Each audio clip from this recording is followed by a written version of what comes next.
மற்ற கட்சிகளுக்கு ஒரு பயம் வரக்கூடிய ஒரு சூழல்லாம் உருவாயிடும். விஜய் என்ன பண்ணணும்னா, உண்மையிலேயே ஒரு சாணக்கியத்தனம் உங்களுக்கு இருக்குமேயானால், தொண்டர்கள்லாம் நீங்க உறுதுணையா இருந்து, அவர் இவ்வளவு காலம் இந்த உடல் உழைப்பு செஞ்சதுக்கு நீங்க பக்கபலமா இல்லாம, உங்களுக்கு தான் நட்டமே தவிர, அவருக்கு எந்த விதமான நட்டமும் இல்லை. அவர் என்னைக்கும் லாபகரமான ஒரு ஆளா தான் இருக்கிறார். சில அரசியல் கட்சிகள் சூழ்ச்சி வலை பின்னி அவரை எப்படியாவது ஓரங்கட்டி ஏதாவது ஒரு வழி பண்ணிடணும் அப்படிலாம் நினைக்கிறாங்க. வணக்கம் மன்னாடி. வணக்கம் மனோகரன், எப்படி இருக்கிறீங்க?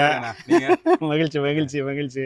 நாடாளுமன்ற தேர்தல் நெருங்கிட்டு இருக்கு. கிட்டத்தட்ட ஒரு 4 முனை போட்டின்னு சொல்லலாம். திமுக கூட்டணி, அதிமுக கூட்டணி, பாஜக கூட்டணி, கடைசியா சீமான் அவர்கள் தனித்து, எப்பயும் போல அவரோட பாலிசி தனித்து நிற்கிறது.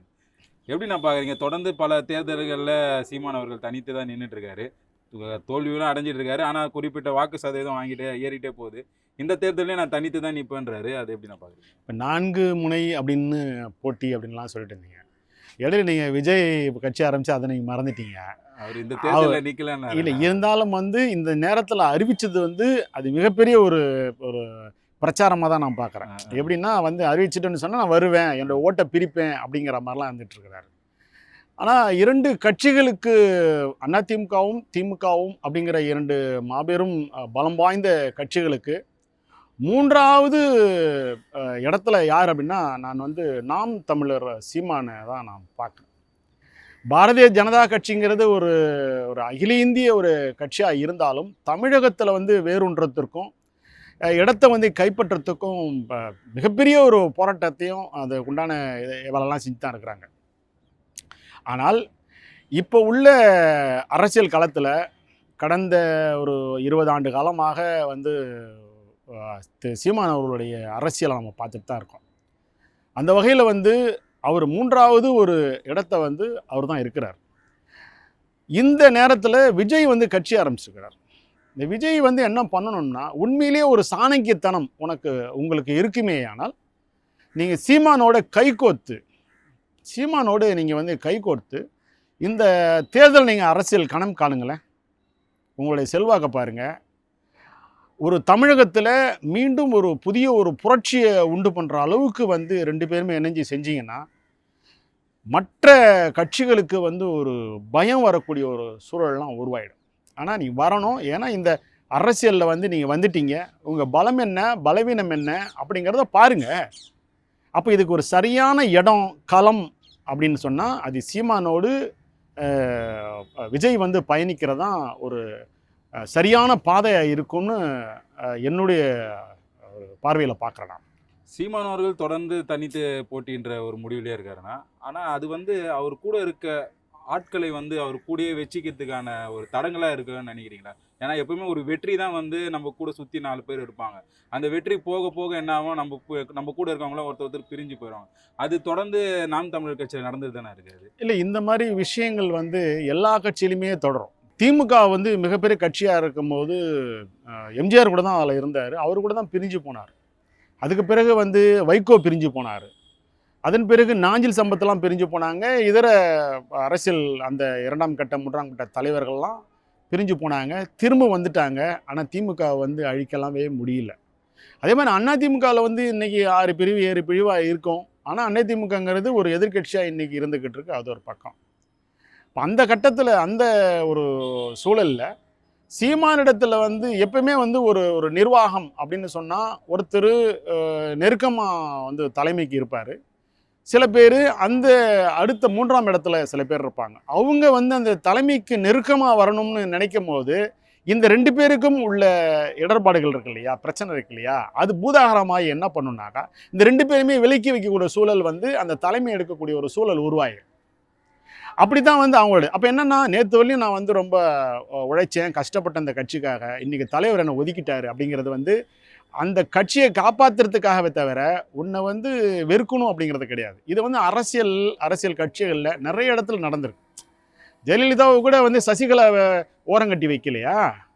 அதெல்லாம் அரசியல் நடக்கும். ஏன்னா அப்போ நடந்தால் தான் அந்த நிர்வாகத்தையும் அந்த கட்சியையும் நடத்த முடியுங்கிறதுக்காக சில கண் துடைப்பு நாடகங்கள் நடக்கும். அதை கட்சிக்காரங்க புரிஞ்சுக்கணும். ஏன்னா நீங்கள் ஒரு பலம் வாய்ந்த கட்சியாக நீங்கள் உருவெடுத்து வந்துட்டுருக்கிறாரு நாம் தமிழர் கட்சியினுடைய சீமான்.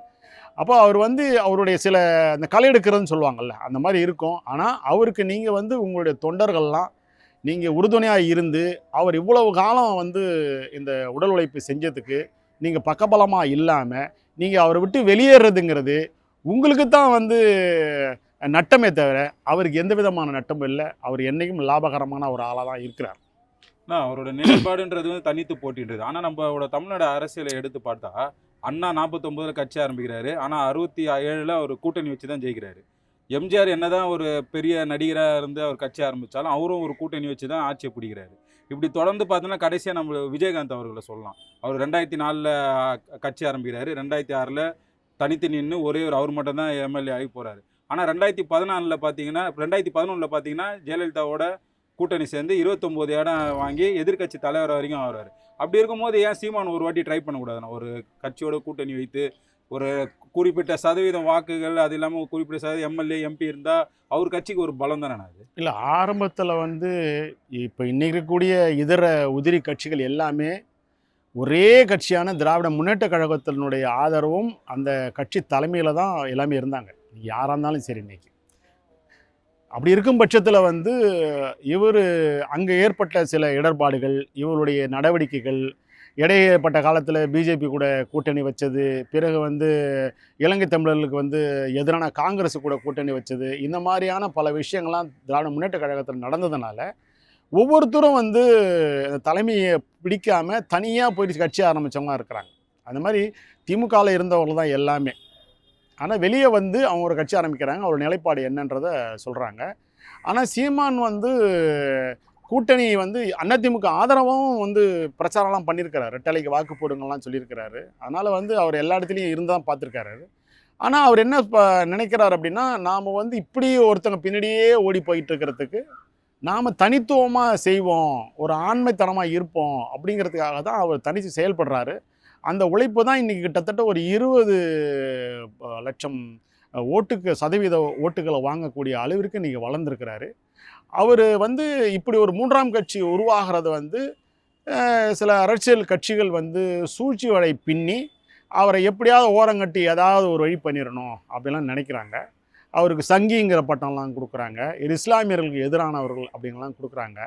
அரசியலில் வந்து இதெல்லாம் சாதாரணம் பாப்பா, சகஜம் பாப்பா அப்படிங்கிற மாதிரி போயிட்டு அவருடைய வேலையை பார்த்துட்ருக்கிறாரு.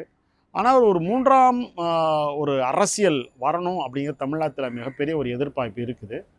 அதுக்கு வந்து இப்போ கட்சி ஆரம்பிச்சிருக்கக்கூடிய இந்த விஜய் வந்து உறுதுணையாக இருந்தார்னா ஒரு மிகப்பெரிய பலம் வாய்ந்த கட்சியாக உருவெடுக்கிறதுக்கு வாய்ப்பு இருக்குது.